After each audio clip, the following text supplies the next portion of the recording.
રાજ સરકાર સતર્ક હતી. રાજ સરકારે રાત દિવસે કર્યો. હું ના નથી પાડતો. સિવિલમાં સારી સારવાર મેં જરાય ટીકા નથી કરી.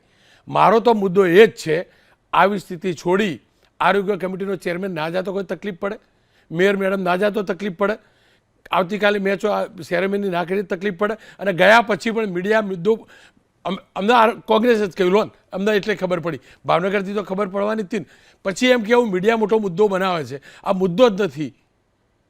આટલા બેદરકાર અસંવેદનશીલ લોકો કેમ એને પ્રોટેક્ટ કરવાના? કેમ પ્રોટેક્ટ કરવા? ટી શર્ટ પહેરીને ફરે ભાઈ પેલો ક્રિકેટ રમવા.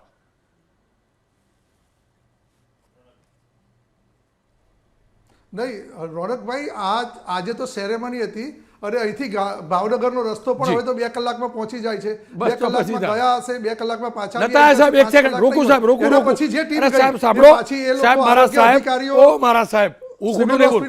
મારા સાહેબ ઓ મારા સાહેબ ના એ ખોટું બોલે. અરે ખોટું બોલે સાહેબ, એ ખોટું બોલે. ત્યાં આગળ ગયા, અમે પકડ્યા, એના પછી જમ્યા, પાછા ક્યારે અમને ખબર નથી. મેન મેડમ હમણાં પાછા પહોંચ્યા, બરાબર, અને રોકાવાના હતા. તમે કહો બે કલાક રોકાવાના હતા. મેચ કાલે હતી. અને ફરીથી કહું છું, થોડી ઘણી પણ શરમ હોય ને તો એમને કહેજો, માફ કરે. અમને મજબૂર ના કરે. મતનો અધિકાર અમે છોડીએ એના માટે, બસ.